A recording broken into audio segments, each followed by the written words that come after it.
Arara, olha, nós aqui na Aldeia Bate-Papo, toda sexta-feira, tradicionalmente, desde quando começou a pandemia, no meado da pandemia, a gente começou com um bate-papo, toda sexta-feira trazendo uma conversa com um aldeano, um bandista, um espiritualista, um profissional liberal, enfim, uma pessoa que tem fé, que acredita nessa ideologia, nessa egrégora chamada Umbanda. Hoje, tenho que te desejar um Feliz Natal, sexta-feira. Pode ser que você não assista esse nosso bate-papo nessa sexta-feira, mas nesse decorrer você vai estar assistindo. Está indo ao ar na sexta-feira de Natal, 25 de dezembro de 2020. É um dia mais que especial, reverenciado sim o dia do nascimento do Cristo, um dia que tradicionalmente as nossas famílias celebram, se reúnem, faz uma ceia, comemora o nascimento de Jesus. Então, teu coração, que você possa despertar cada vez mais a fé, esse amor por Jesus. E não poderia ser diferente para nós, lá na nossa casa, a gente já tem essa moça como uma entidade encarnada na Terra, e eu costumo dizer isso, e todo mundo que a conhece concorda e assina embaixo da minha fala.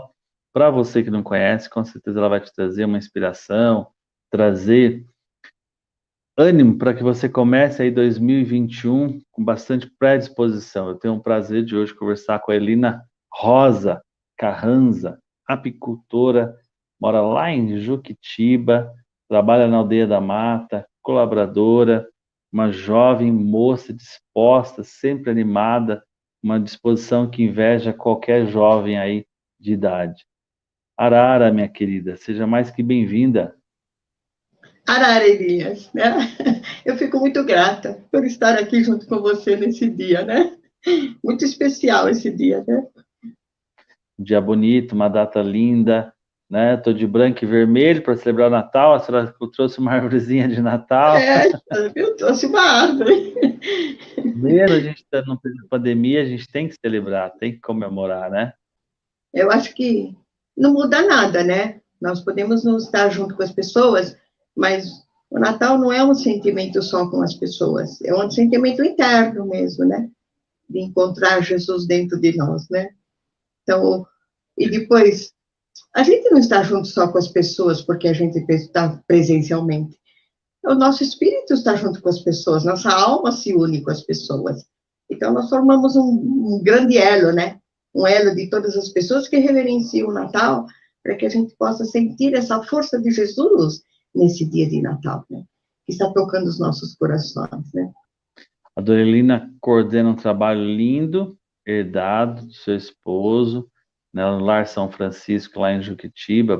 É uma sacerdotisa, uma dirigente espiritual. No nosso templo, dirige um trabalho bonito, que é o Luz Sabedoria. Mas as pessoas têm curiosidade. Quem é a Elina Rosa Carranza? Poucos sabem que tem até o Rosa no nome. Quem que é essa jovem? De onde veio? Como surgiu? Tem uma vida, assim, comum, né? Como todas as pessoas, mas eu diria assim, a gente, na nossa caminhada, a gente vai percebendo que a gente é muito amparado, né? Pelo plano espiritual. Desde que a gente é pequenininho, né? Recebemos sempre muitas orientações. Eles mostram para a gente o que a gente precisaria fazer. A gente depende da gente querer enxergar ou não. Isso aconteceu muitas vezes comigo, sabe? Os meus pais eram pessoas simples, né? Nunca foram pessoas, assim, vou dizer, religiosas de frequentar eles eram católicos, a gente ia na missa todo fim de semana, mas não tinha assim, esse papo religioso dentro de casa. Mas elas eram pessoas íntegras. E eles, diria assim, que eles ensinaram tudo aquilo que eu precisava na matéria. Tá. Meu pai sempre ensinou, Ela tudo tem encanamento. vem de uma origem católica, né? É isso, eu sou uma de católica. Então, Tá. E foi criada onde? Aqui, encanamento. em São Paulo? São Paulo, da Lapa, nós morávamos na Lapa. Eu nasci na Lapa, no Alto da Lapa. Eu sei que você tem uma irmã gêmea linda, era a Eu senhora, tenho uma irmã gêmea que canta muito bem, né? A gente tem. Eu não sei se eu posso contar tudo, né? Porque a minha mãe era uma pessoa pode. muito doente. Ela era uma pessoa muito doente, minha mãe. E ela já tinha tido 3 filhos, né? A minha irmã mais velha tinha 18 anos, 17, depois veio uma outra minha irmã do meio, que é a Cília, que tinha 9 anos de diferença, e minha mãe não queria mais filhos, e ela era muito doente. E naquela época, eles tinham muita camisinha para os homens usarem nos relacionamentos. Mas não é que nem agora camisinha, como usa nesse sentido. Era só para não ter muitos filhos. Mas como eles não queriam que houvesse muita restrição de não ter filhos, eles colocavam camisinhas com defeitos. Então, o nosso nascimento foi, a gente fala de camisinha furada, porque a minha mãe ficou grávida por causa de uma camisinha furada. E ela ficou grávida, nem sabia que era gêmeos, ela ficou muito desesperada, porque ela era muito doente, como eu vou criar o meu filho, porque ela achava que era um só. E depois, quando ela foi para a maternidade, então, que veio a primeira Elisa, né? E quase que eu nasci no dia de separado, porque eu nasci bem pertinho da meia-noite. Mais um pouquinho, ela nascia no dia 20, eu nascia no dia 21, né? Então, mas uma coisa interessante, né? Foi um grande aprendizado. Depois que nós nascemos, a minha mãe nunca mais ficou doente. Então, por isso que, assim, a gente fala que as pessoas têm filhos, mas elas têm um propósito na vida de cada um. E cada filho veio fazer alguma coisa na família. Nós viemos para ajudar a minha mãe, além de eles permitirem que a gente viesse cumprir nosso propósito aqui, nós vamos ajudar a minha mãe na sua saúde. E ajudar minha mãe e meu pai, assim, como já não eram tão jovens quando eu tenho a gente, apesar de que não é tão velho, não. Mas eu acho que isso foi um fato muito marcante na minha caminhada, entende? Na Umbanda diz que os 2 gêmeos são causa da Damião. A partir do momento que nasceu São Cosme Damião no lar, curou sua mãe. Que lindo. Isso mesmo. Nós curamos a minha mãe, não é assim? Então, isso. Eu mesmo, a gente só ia na missa, não tínhamos nada religioso, vamos dizer assim. Mas os meus pais, eles eram muito íntegros, principalmente o meu pai. E eles ensinaram tudo aquilo que a gente necessitava. A minha mãe, desde cozinhar, limpar, cortar cabelo, costurar, tudo que é necessário uma mulher fazer. E meu pai, pintura, encanamento, eletricidade, subir no telhado, ele ensinou tudo isso. E, olha, vamos dizer assim, né? Eu tive os pais necessários, porque se agora eu moro no sítio sozinha, eu não fico apertada com as coisas que ocorrem, porque eu já tenho essa base que eu trouxe dos meus pais. Então, no sítio, como eu moro longe de tudo, os problemas que surgem, você tem que resolver. Não é que nem São Paulo, você liga o telefone e alguém vem resolver. Lá, não. Aconteceu, você tem que resolver na hora. Você tem que tirar dentro de você. Então, eu sou muito grata aos meus pais nesse sentido, porque eles não me ensinaram, talvez, a parte religiosa, mas eles me ensinaram como viver aqui na Terra. Então, a conquista espiritual era meu propósito. Era eu quem tinha que fazer essa caminhada espiritual, né? Então, era uma boa base, né? Material, uma estrutura, educação. Isso mesmo. Uma boa base mesmo, entende? Eu tive uma boa base.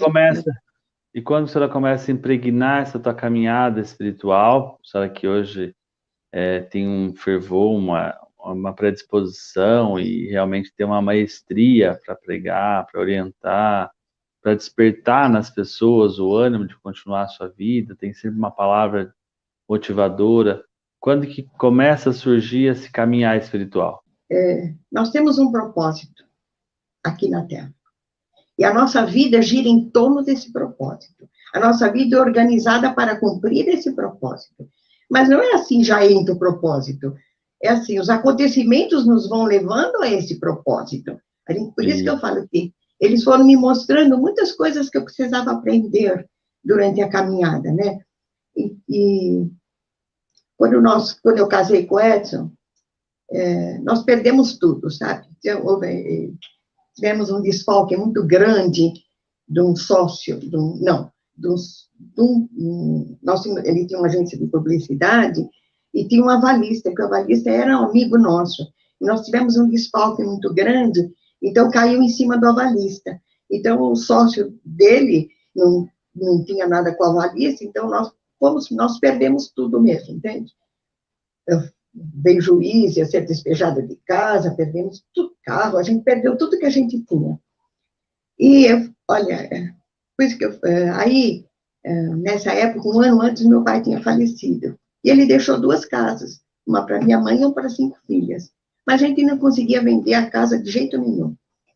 E quando veio o juiz, né, lá dizendo que na segunda-feira a gente ia ser despejado do apartamento, então nós temos que procurar, a gente não acha, como que a gente vai procurar? Não temos dinheiro nem para pagar aluguel, não é assim? Então nós fomos procurar a casa, e nós fomos ali na rua Cristiano Viana, uma travessa de Teodoro Sampaio, perto do Hospital das Clínicas. Nós encontramos uma vila, uma casa. Era uma senhora, era a dona dessa casa, nós conversamos com ela, que a gente precisava mudar, e ela gostou da gente. Nós precisamos mudar na segunda-feira. E ela concordou. Não precisava uma lista, nada. Naquela época, faz muitos anos, né? Mais de 50 anos. Então, não precisava de nada dessas coisas. Então, nós mudamos na segunda-feira. Quando eu entrei naquela casa, nós trouxemos as coisas, não tinha nem terminado de pintar tudo. Eu disse, eu vou passar um mata-baratas embaixo da escada, né? Mas quando eu levantei de manhã, mas era só barata na casa. Eu matei 16 pulgas e 10 baratas na cama que nós dormimos. Eu disse, meu Deus, eu detesto essa casa. Então, aí eu fechei a casa e passei BHC. E durante 6 meses eu não abri aquela casa. Então, o meu vizinho do lado, ele saía de madrugada, devia andar com outras mulheres, e chegava para casa às 2, 3 horas da manhã, eu só brincava. Do outro lado tinha uma pensão, e eram pessoas assim, não muito, vamos dizer assim, muito desregradas. Quando davam um acesso de loucura, eles quebravam todos os pratos no quintal. E, no fundo, uma vez eu voltei para casa, cheguei em casa e encontrei uma bala de revólver na minha cama. Então, eu estava um tiro de lá. A vizinhança não era muito boa. Então, eu realmente, naquela época, eu não gostava daquela casa. Mas a gente tem um propósito. E a gente tem irmãos espirituais que trabalham junto com a gente. Então, sim, a gente foi fazendo oração. Então, as coisas foram modificando. Depois de 6 meses, eu abri as janelas e nós vamos mudar nessa casa. Eu com meu marido. E nós mesmos fizemos os móveis, nós deixamos aquela casa que era um brinco. E todos moravam 1, 2, 3, 4, acho que devia ser uns 6 vizinhos, todos dessa base. Todos os vizinhos mudaram da vila. Todos, não ficou um. Então, e a dona da casa, como a nossa casa ficou muito bonitinha depois, então ela trazia as pessoas para ver como as casas podiam ficar bonitinhas. E só vieram jovens. Todos os vizinhos tornaram-se jovens. Então, eu fui aprendendo que a gente, não é o que a gente fala, a energia que a gente vibra muda tudo à nossa volta. Nós conseguimos mudar as circunstâncias da nossa vida, à nossa volta, dos vizinhos e tudo isso, através do que a gente sente, das vibrações que a gente tem.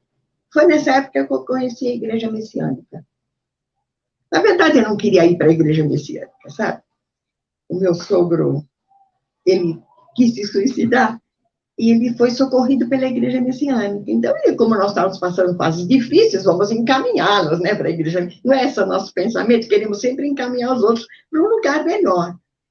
E ele trouxe um livro de Meshama, que é o mestre da Igreja Messiânica. Eu abri o livro assim, estava escrito Juízo Final. Eu disse, eu quero saber de juízo final nenhum. Fechei o livro. E durante, acho que uns 4 ou 5 meses, eu não quis nem saber. Um dia, meu marido falou assim, hoje nós vamos na Igreja Messiânica. E ele me levou lá. O interessante é que eu entrei na Igreja Messiânica e não saí. Meu marido nunca mais voltou. Ele só precisou me levar. Porque eu tinha propósito, eu tinha tarefa lá na Igreja Messiânica. Eu fiquei na Igreja Messiânica durante 30 anos. E lá eu aprendi a estrutura. A Igreja Messiânica me deu estrutura, porque o ministro da Igreja Messiânica, eu diria que ele era mais um bandista do que messiânico, não é? Porque ele mandava a gente acender vela, ir no cemitério, mandava tomar banho. Ele era muito especial, sabe? Ele tinha uma mediunidade maravilhosa, sabe? Ele trabalhava muito com mediunidade mesmo, entende? De olhar as pessoas e de chamar as outras pessoas para verificar o que é que as pessoas também estavam vendo, para ele comparar com o que ele estava vendo. Ele foi um alicerce muito grande. Os ensinamentos que ele passou para mim, eu estou compreendendo agora, e vivendo agora esses ensinamentos, que batem com todos os ensinamentos, inclusive da Umbanda, porque eu acho que ele era mais umbandista do que messiânico, mas tinha uma missão para cumprir dentro da igreja messiânica, né? Mas... A maturidade ajuda muito, né? A compreensão do que foi vivido passado, né? A importância do jovem, da gente perseverar, e às vezes você está num caminho, hoje você não entende, mas você perseverando, a maturidade vai te mostrando qual foi importante essa vivência. Quando a senhora fala, hoje eu estou entendendo o aprendizado que ele me trouxe lá atrás, né? Isso é muito bonito, é rico, né? E é a maturidade que faz a gente perceber a vivência hoje, né? E aí a senhora ficou lá na Messiânica, e aí foram para Juquitiba. Aí vocês foram para Juquitiba. Então, a gente, eu era messiânica, e meu marido sempre quis comprar um sítio. Quando eu entrei na igreja messiânica, eu não sabia na época, mas foi uma bifurcação da minha vida. Eu tive, inconscientemente, eu tomei uma decisão, porque o meu marido, ele trabalhava com decoração e sempre trabalhava com a alta sociedade, né? Então, mas eu tomei a opção de seguir o caminho religioso, e a igreja messiânica, não de seguir o caminho social. Tanto é que eu não acompanhava ele socialmente em nenhum lugar, porque eu optei pelo caminho religioso. E foi essa determinação que fez com que, quando a gente começou a morar no sítio, fosse transformando todas as circunstâncias. Tanto é que, eu diria assim, no ano 2000, eu não conheci o Elias no ano 2000, não. Eu acho que nós conhecemos em 96, 97 ou 98, mais ou menos por ali, porque ele era da LBV ainda, não é? Ele trouxe todas as crianças da LBV. Se conheceu em 94, 93. É isso, ele trouxe as crianças da LBV, que fizeram uma trilha com espiritualidade, foi aí que eu conheci o Elias. Mas no ano 2000, o Elias apareceu lá no sítio, com o Beto, né? Ele tinha iniciado já a Aldeia da Mata, onde ele morava, na kitnet que ele morava, e ele apareceu lá, nós até estranhamos, eu com Edson. Então, e foi a primeira pessoa que falou do Lar Escola, foi a criança que trabalha com você. O Zezinho. O Zezinho, foi o Zezinho que falou do Lar Escola, porque foi a primeira vez que eu vi o Elias incorporado. Então, o Zezinho veio, foi a primeira pessoa que falou do Lar Escola. Foi aí que nós começamos conscientemente saber que lá o sítio era uma colônia materializada aqui na Terra. Apesar de que... Você já estava morando no sítio, vocês mudaram para o sítio quando? Nós mudamos em 1989. Tá. Foi um grande aprendizado mudar para o sítio. De uma vida, assim, aqui em São Paulo, com todos os confortos, tudo isso. Nós mudamos para um sítio que não tem eletricidade. Para quem está nos acompanhando, nos assistindo e não sabe, o sítio é um paraíso na terra, lá em Juquitiba, né? São 12, é uma mata atlântica, né? Uma reserva, né?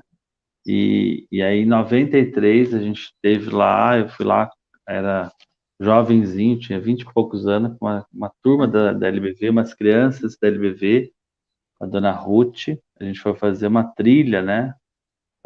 Desenvolver uma atividade com as crianças lá na mata. Isso foi em 93, 94. E aí, depois, em 2000, eu apareci lá, já estava na Umbanda, né? E aí nós fomos lá visitar, conhecer o trabalho. O Caboclo da Mata queria fazer um trabalho num sítio, numa mata, né? E aí o Zezinho que veio e falou para a senhora do Lar São Francisco. Falou para o senhor Edson, né? Falou para ele. Né? Então, assim, juntamente com a Violeta, né? Mas, quando a gente mudou para o sítio, essa foi, eu diria que foi uma grande experiência.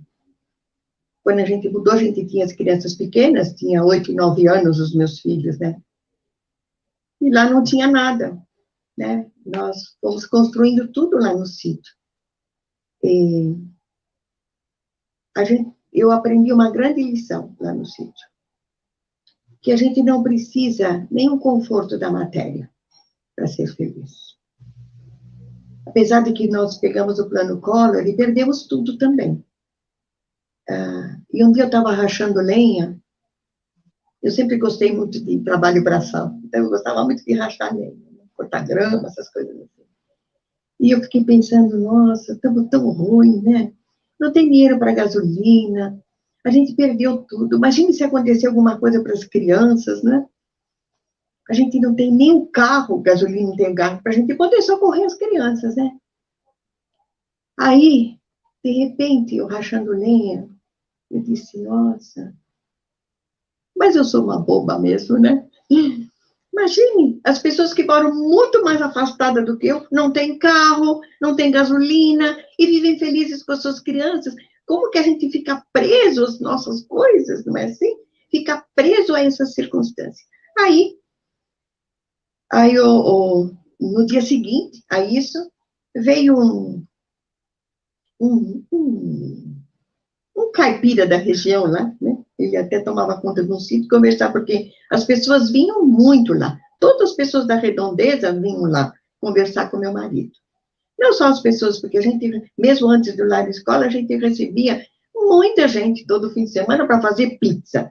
Então, eles vinham porque eles queriam conversar com meu marido, entende? Então, era um ponto de encontro ali, de muitas pessoas que vinham porque elas eram auxiliadas, eram curadas ali, tudo, né? Então, no dia seguinte que eu pensei que eu estava rachando lenha, pensei, e veio um caseiro lá do fundo conversar com meu marido, ele estava falando, oh, seu Hélio, eles falavam, chamavam ele de seu Hélio. Seu Hélio, o senhor sabe, veio umas pessoas lá do fundo que eles mataram meu vizinho afoiçada.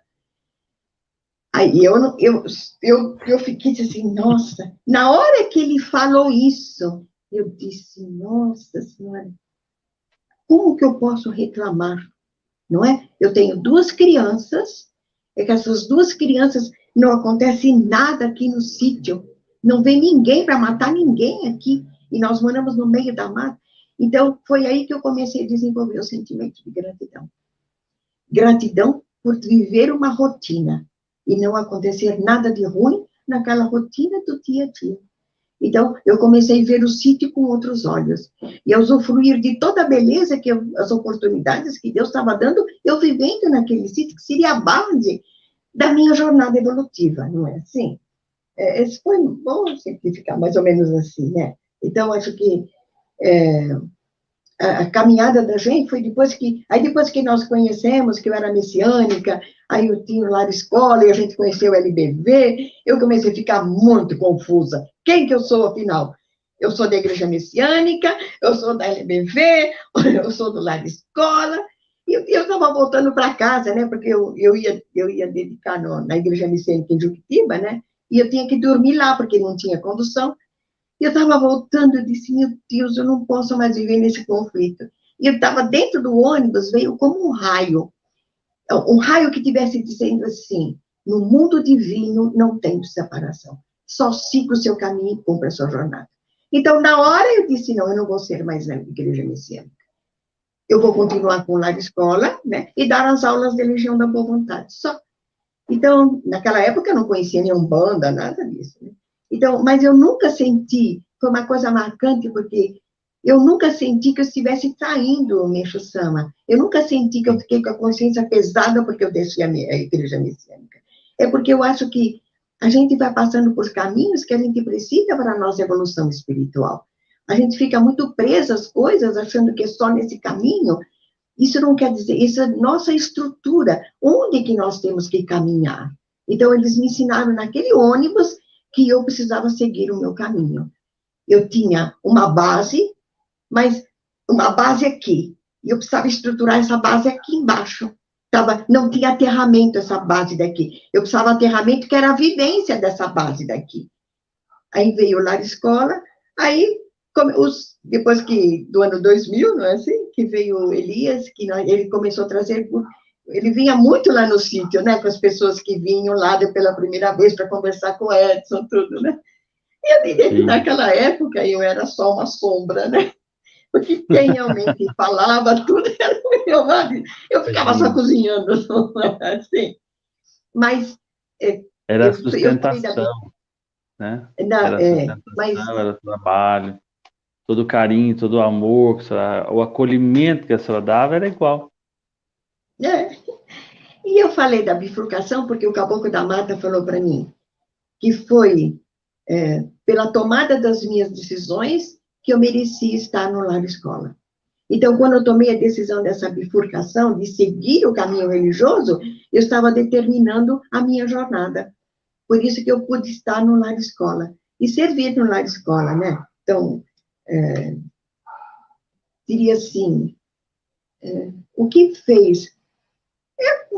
Nunca fui essa pessoa que eu sou hoje, não. Nem o Elias, ele pode dizer que eu não era essa pessoa que eu sou hoje na hora quando ele me conheceu. Eu era uma pessoa totalmente diferente. Eu só fui me tornando por causa do meu marido. Meu marido era uma pessoa bastante rigorosa, entende? Que tinha muita sabedoria.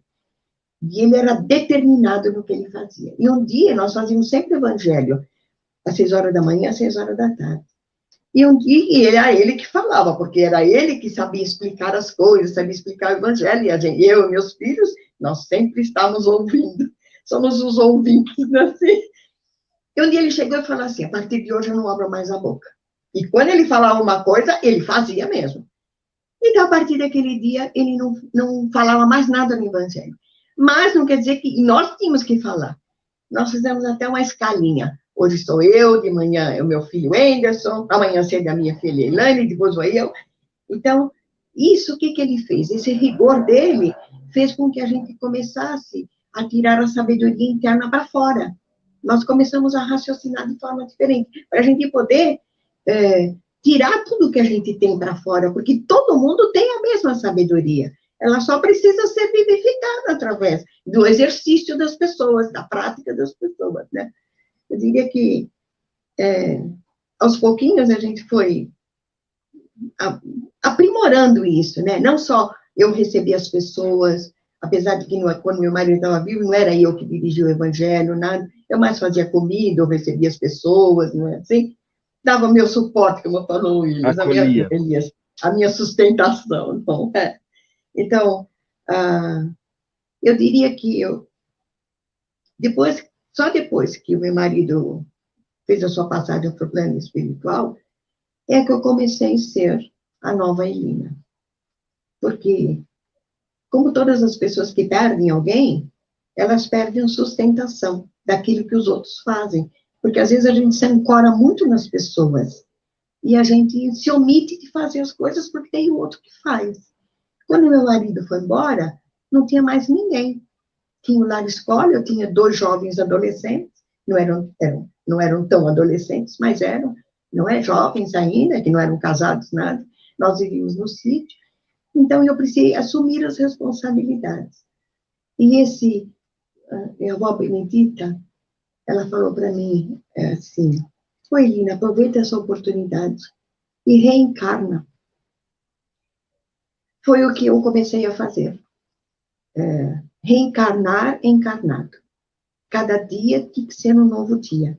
Esquecer todo o passado para viver uma nova encarnação em novas bases, mas com toda a estrutura que eu já tinha adquirido. Então, isso me fez, assim, formar nova visão, manifestar o que tinha dentro de mim, que estava, assim, na sombra mesmo, né? Assim, como se a gente estivesse dormindo, né? Assim, né? Então, começou a manifestar isso, né?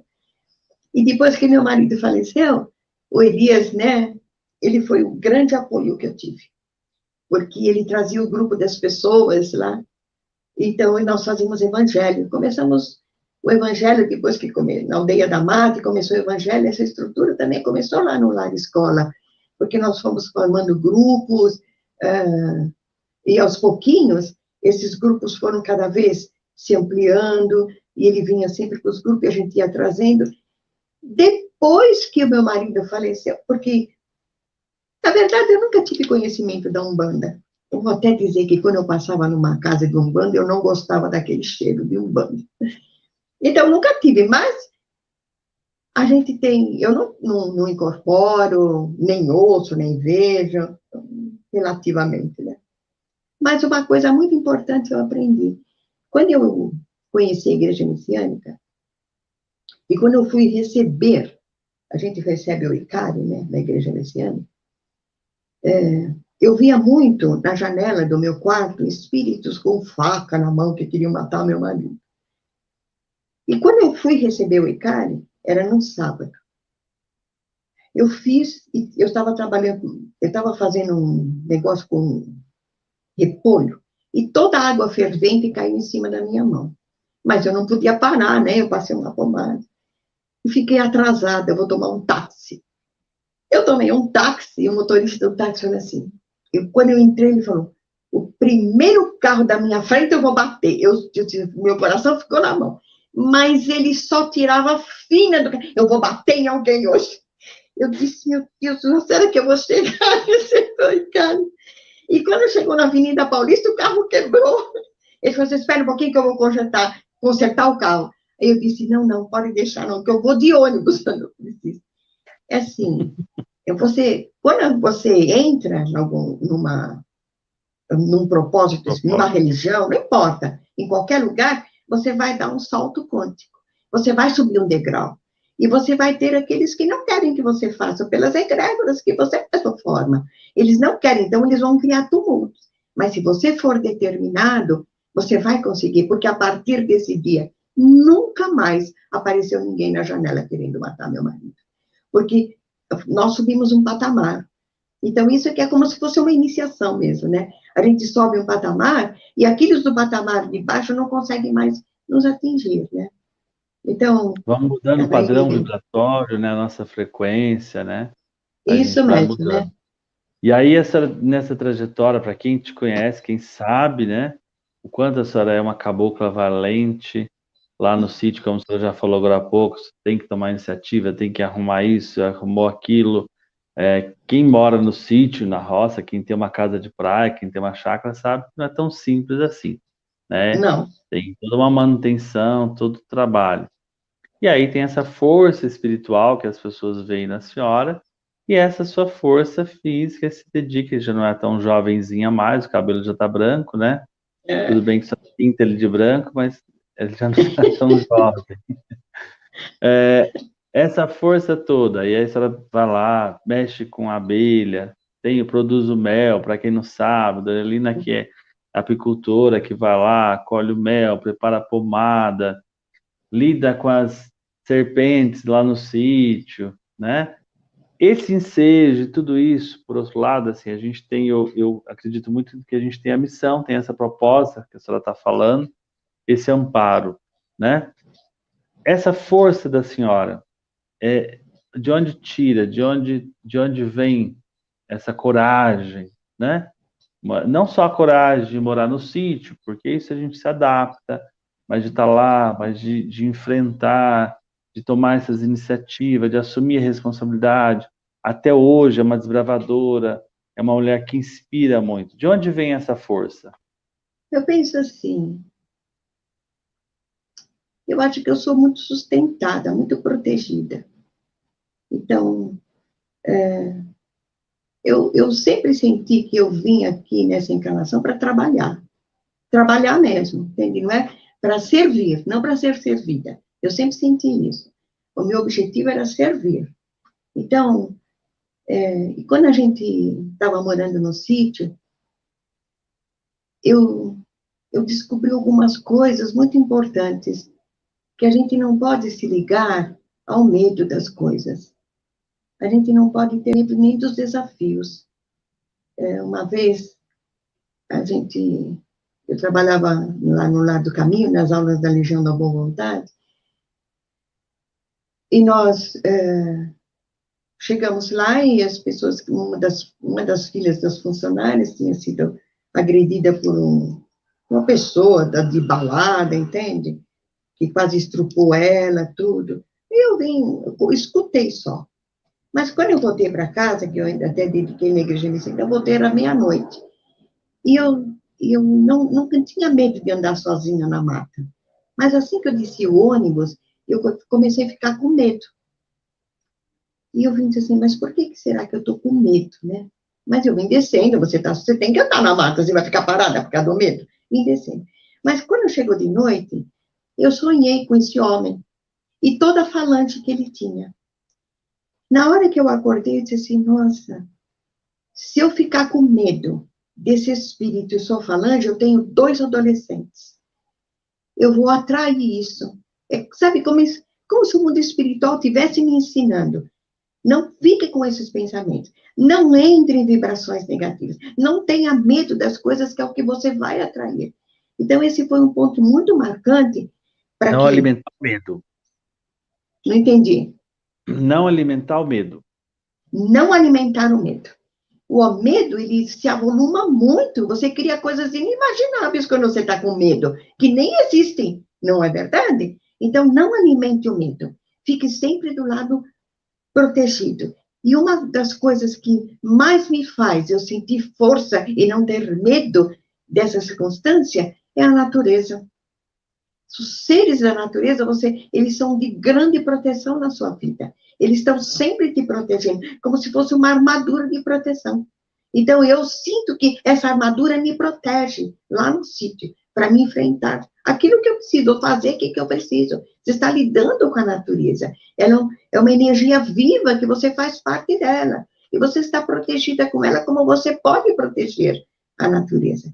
Então, essa força sempre de batalhar, eu acredito que essa força eu trouxe muito da estrutura que veio dos meus pais, trabalhadores. Não ter medo de enfrentar nada, vencer todos os desafios. Mas Então, todo mundo tem aquele momento de dor, que dá um chute na pedra, né? Isso. E aí fica irritado com a pedra. E nessa hora, o que a dona Elina faz? Quando ela chuta a pedra, poxa vida. Eu não sei se eu chuto a pedra, mas às vezes eu também fico com raiva. Ou às vezes fico E muito triste, fico muito deprimida às vezes, entende? E vamos dizer assim, a gente sabe que não está sozinha, mas às vezes ficar sozinha sem ninguém faz a gente se sentir sozinha. Mas mesmo que a gente saiba que a gente não esteja sozinha espiritualmente, que a gente está acompanhada, mas sabe o que me ajudou muito foi uma vez que o seu Zé da Estrada me deu um chapéu. O seu Juvenal, o marinheiro da Antonieta, me deu a adaga dele, para mim levar para o sítio e deixar lá no sítio, para deixar na cozinha. E o seu Zé da Estrada me deu um chapéu que era para onde eu estivesse ficar com aquele chapéu do seu Zé da Estrada. E quando eu vim para São Paulo, o chapéu ficou aqui em cima da mesa. Eu ficava olhando para o chapéu e disse assim, meu Deus do céu, não é possível, mas eles estão me observando demais, né? Eu estou sendo muito observada. Parece que tem sempre o seu Zé da Estrada olhando para o que eu estou fazendo. Mas, sabe, depois de algum tempo, antes de devolver o chapéu, aí eu descobri qual era o objetivo. Era que eu pudesse me observar. Então, eles me ensinaram a me observar. A Elina observando a Elina. Então, isso fez eu verificar, mudar muitas atitudes minhas de comportamento, de não ficar tão irritada, de não ficar triste, de aceitar mais as circunstâncias da vida, me observando, de ver o que essas circunstâncias estavam trazendo para a minha vida. Então, apenas um chapéu tão simples, não é assim? Que fez eu modificar muitas coisas para me observar. Então, isso foi me dando estrutura. Por isso que eu falo, não são grandes coisas que nos dão estrutura, são pequeninas coisas que vão se alicerçando na vida da gente e que vão dando estrutura para você seguir em frente. Mas, eu diria que o que mais me sustenta é a responsabilidade. A responsabilidade espiritual perante as pessoas. As pessoas fazem com que eu tenha responsabilidade e a responsabilidade não me deixa cair. Então é um círculo assim, não é assim? O Elias precisa se manter firme porque ele... Isso, um compromisso. O Elias precisa se manter firme porque ele tem um compromisso perante todas as pessoas da Aldeia da Mata. Então, isso sustenta ele a seguir em frente, se observar nas suas atitudes. Então, isso que eu fui aprendendo. Entende? Assumir as responsabilidades, né? A gente não pode ter medo de assumir as suas responsabilidades, né? É isso que você está dizendo. Isso. Nesse passar, nessa caminhada, e a gente ficaria aqui horas conversando, e a hora vai embora, vai seguir na estrada, e todo mundo que conhece a senhora te ama, te adora, e por isso que a gente escolheu esse dia, tá batendo esse papo com a Dona Elina, que é a nossa Mamãe Noel, né? E aí, ouvir essas doces palavras, a gente está num dia especial, um dia de Natal, né? Essa Dona Elina lá de trás, que começou essa caminhada, que tem toda essa fé, que hoje dirige um trabalho espiritual, dirige um lar São Francisco de Assis. O que você diria para essa jovem lá de trás que está começando a sua jornada espiritual? Muito jovem chega para a senhora, ai, que livro eu leio, que caminho eu sigo, o que que eu faço? Eu escuto isso, eu vou na luz da sabedoria, queria psicografar, não consigo, vou lá no sítio, me encanto. O que que a senhora diria para essa jovem que está começando a conhecer a Umbanda, na sua caminhada espiritual agora? Qual a mensagem você daria para ela? Como é que a gente perde tempo? Mas a gente fica muito aprisionado nas coisas, no medo de fazer as coisas, na dúvida, da incerteza de fazer as coisas. Mas, acima de tudo, existe um tempo para cada um. Então, a gente não pode pular etapas, porque fica sem estrutura. Eu acho que, acima de tudo, a gente precisa ter essa confiança em Deus, a confiança em Jesus. Uma vez, vinha um grupo, né, lá no Lar Escola, e estava chovendo, choveu a semana toda, e vinha uma van. Eu fiquei muito preocupada por causa da estrada. Eu falava todo dia com Jesus, mas o Senhor precisa parar, precisa deixar de chover. Mas quando chegou no sábado, continua chovendo, chovendo. Aí eu me ajoelhei, né, onde tem a capela, e falei, Jesus, o que que eu faço? Então, eu escutei nitidamente a voz, onde tem o quadro de Jesus, veio nitidamente, você confia em mim? Na hora que eu escutei isso, eu disse assim, meu Deus, quanto tempo que eu estou perdendo com toda essa dúvida. Aí, quando eu fui fazer o evangelho, à tarde, então, por causa de essa responsabilidade que a gente tem, e que às vezes a gente se atropela nela, não é assim? E mesmo os jovens se atropelam na mediunidade, porque querem fazer coisas que os outros já estão fazendo e que não conseguem ainda fazer. Então, eu estava sentado fazendo o evangelho, aí eu senti, o caboclo da mata sentou de um lado, e o irmão Francisco, responsável do lar de escola, sentou do outro, como se eles estivessem dizendo, nós somos uma equipe, você só tem que fazer a sua parte. Não fique preocupada com a parte que não lhe compete. Então, chover não lhe compete, para que você vai se preocupar com isso? Não é verdade? Então, foi aí que eu comecei a soltar as minhas preocupações e deixar a energia fluir, fazer a minha parte, porque nós somos parte de uma equipe, uma parte de uma organização mesmo, que a gente vem desde que a gente nasceu. E a gente não pode se atropelar nas coisas, porque tudo tem um tempo de evolução. Então, aquela Elina de antigamente não é mais essa mesma, mas ela precisou passar por todas essas experiências para chegar a ser o que é agora. A gente não pode achar que a gente já vai ser alguma coisa se a gente não experimentar aquilo, errando, aprendendo e tornando-se uma pessoa melhor. A nossa determinação, fala. Viver o tempo, né, da roça, né, plantar, germinar, Isso. esperar, florir, para depois colher, né? Então, uma árvore, você não plantou, você ainda não está colhendo o fruto. Ela ainda tem árvores que demoram 40, 50 anos para começar a dar flor. Então, eu acho que a gente é assim. Então, a gente não pode se comparar com os outros, a gente tem que seguir a jornada que nos compete. Temos que aproveitar as oportunidades que Deus coloca na nossa vida, seja em qualquer circunstância, porque aquilo vai servir para a nossa evolução. E a gente observar aqueles, né? Vamos observar o Elias, a maneira como o Elias trata as pessoas, como ele acolhe as pessoas. Então, tem que ser os exemplos, para que, não é que eu não quero ser o Elias, eu tenho que observar esse exemplo, porque eu posso modificar a minha vida através desses exemplos. Como fala, né, Francisco de Assis, né? Cuidado com o que você faz, porque pode ser o único evangelho da vida de uma pessoa. Ela observa você. Então, observando, a gente vai se corrigindo. Então, você a gente vai observando as pessoas e se observando. Não entendi. Isso mesmo, você pode ser o evangelho de uma pessoa, né? A Isso inspiração de mesmo. uma pessoa. A Dona Helena inspira muitas pessoas. Se a senhora tivesse que dizer assim, em 3 palavras, o que precisa para ser uma Dona Helena? Não sei, 3 palavras, Elias. É uma frase, o que precisa? Eu acho que a gente tem que se esforçar para não criar elos negativos com ninguém. A gente tem que aprender a acolher as pessoas como elas são. E não querer controlar tudo. Não querer nem controlar as pessoas. E nem controlar a si mesmo.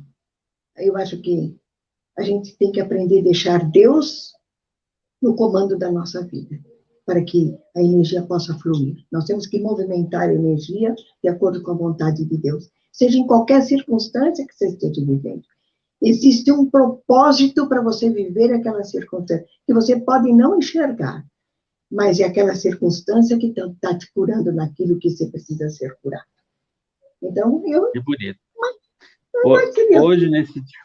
Hoje, nesse dia especial, né, eu pedi para a senhora preparar uma mensagem no Evangelho e que a gente, nessa data especial, né, e a Dona Helena, para quem não conhece, coordena um dos trabalhos da casa, que é o estudo do Evangelho, e uma das missões no Lar São Francisco de Assis, lá em Juquitiba, é desenvolver o estudo do Evangelho, que acaba sendo uma grande terapia, né? E a gente queria ouvir a senhora, então, que ela trouxesse essa mensagem de Natal para quem está nos assistindo hoje, vai assistir amanhã, para quem é da Umbanda, para quem não é, para quem tem fé em Jesus Cristo. Podia até trazer uma mensagem do nascimento de Jesus, tudo, mas eu acho que essa pandemia, ela fez a gente reavaliar muitas coisas, fez a gente crescer muito, e fez a gente aprender a confiar muito em Deus. A confiança em Deus, a oração, eu diria que o Evangelho é a minha grande disciplina, não é assim? Porque é pelo Evangelho em que eu recebo toda a orientação que eu preciso, porque o Evangelho me faz viver, me coloca a circunstância para mim viver o Evangelho, né? Então, eu vou ler uma passagem que está na segunda carta dos Coríntios, capítulo 4, no versículo 6. Do meio das trevas, brilha a luz. Então, foi Deus que reluziu em nossos corações para fazer brilhar o conhecimento da glória dele, que resplandece na face de Cristo. Trazemos, porém, esse tesouro em vasos de barro, que é o nosso corpo, para que esse incomparável poder seja de Deus e não de nós. Nós somos atribulados por todos os lados, mas não esmagados. Postos em extrema dificuldade, mas não vencidos pelos impasses. Perseguidos, mas não abandonados. Prostrados por terra, mas não aniquilados. Por isso, não nos deixemos abater, pelo contrário, embora nós, o homem exterior, vai caminhando com tantas dúvidas, o homem interior se renova dia a dia. Pois nossas tribulações momentâneas são leves em relação ao peso eterno de glória que elas nos preparam até o limite, o ilimitado. Não olhemos para as coisas que se veem, mas para as que não se veem. Pois o que se vê é transitório, mas o que não se vê é eterno. Eu sinto que essa mensagem, ela traz tudo o que precisamos para viver nesse momento. Confiar irrestritamente em Deus, porque nós somos seus filhos. E Deus habita o nosso interior. Então, os momentos de dificuldades estão dentro da vontade divina para a nossa evolução espiritual. E nós nunca vamos desistir, porque essa partícula divina habita o nosso interior. E a nossa alma está nos sustentando para a gente seguir em frente. Essa é a força que nós temos.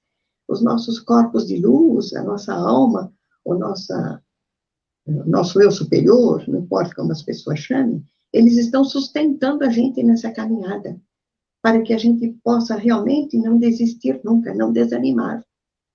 Um estendendo a mão para o outro, porque nós somos realmente uma unidade, né? e nós fazemos parte da equipe de Jesus, não é assim? Somos soldadinhos de Deus, não é assim? É verdade. E isso nos inspira a continuar essa fé. A senhora falou lá atrás de um momento que você estava preocupada, né, cortando a lenha no sítio, e aí o que que eu vou fazer se me acontece alguma coisa? Essa jovem moça que está falando com a gente, que eu tenho o prazer de conversar, com quantos anos ela está? 75. 75. Ela tem um vigor danado, mora lá em Juquitiba, no sítio, tem que andar 12 quilômetros de estrada de terra para chegar no sítio. Até hoje não tem energia elétrica, né? É uma fartura danada, uma abundância danada no sítio, sem aparentemente alguns recursos, extremamente antenada, tem um canal no YouTube hoje em dia, famosa, desenvolve, está sempre antenada no cotidiano, e é a mensagem de Natal, né? Que a fartura, a abundância está no nosso lar, e essa mensagem que você traz, na medida que a gente dá graças à vida. Natal é isso, né? É dar graças a tudo que de bom nos acontece. E a senhora é o exemplo, a senhora disse, lá atrás eu aprendi a abençoar e agradecer a minha vida. E eu acredito muito nisso, que a partir do momento que a gente começa a dar essa bênção, a gente se torna mais feliz, mais tranquilo, e aquilo que aparentemente é pouco, fica bonito, fica belo, tem fundamento, tem sustentabilidade, né? Então tá lá, a senhora tem toda, cuida da natureza. Preciso te dar os parabéns para a senhora continuar sendo essa pessoa que a senhora é, inspirando as pessoas, sendo esse exemplo de ser humano. Todo mundo que te conhece na tua essência quer ser um pouquinho da Dona Elina, beber desse remédio, dessa água, desse líquido, desse néctar que a senhora colhe lá das abelhas. É um prazer estar com a senhora, é um prazer dividir essa oportunidade, essa tua trajetória na Terra. Tá bom? Eu que agradeço, né? Falei muito de mim mesmo, né? Assim, mas Esse é o nosso objetivo. eu acho que é isso que faz a nossa vida. É nessas experiências, às vezes não tão boas ou boas, não importa, é que a gente vai se estruturando. Essa é a nossa jornada aqui na Terra, né? Dentro desse Mantendo, planejamento né? divino. Né? Então, Muitíssimo obrigado. eu que agradeço muito, né, de estar aqui conversando com vocês e desejar a todos um Feliz Natal com Jesus, não é assim? Que Jesus possa nascer renovado no coração de cada um. E cada um se sentir abraçado por Jesus e sentir que é Jesus vivendo na Terra. Faz parte dessa equipe de Jesus. Nós estamos juntos, nós somos agora os seus discípulos. Não é porque eu erro, tenho falhas, eu acho que Deus não vê nada disso, não. Ele só vê que eu tome a decisão para seguir em frente e confiar em Deus, né? Possamos buscar essa luz, né, de Jesus, que a gente reverencia como Oxalá, que não muda em nada, que é o Cristo. E essa luz de Oxalá, essa ilumine o lar de cada cidadão, de cada um que nos ouvir, nos assistir, e que Jesus continue dando luz cada vez mais no caminho da senhora, para que a senhora continue radiante, iluminando cada vez mais a sua estrada, viu? Feliz A Natal todos a nós. todos. E a você também. Muito obrigada, viu, Elias? E um Feliz Natal. É isso aí, que exemplo, que dignidade, que luz, que força. Eu digo sempre que a Dona Helena é uma entidade vivenciando na Terra, é um espírito iluminado, sem dúvida. Você que ainda não adicionou, não se inscreveu no canal, se inscreve aí no canal, adiciona o sininho, toda semana tem uma mensagem. Feliz Natal, celebre da tua maneira, do teu jeito, como você puder.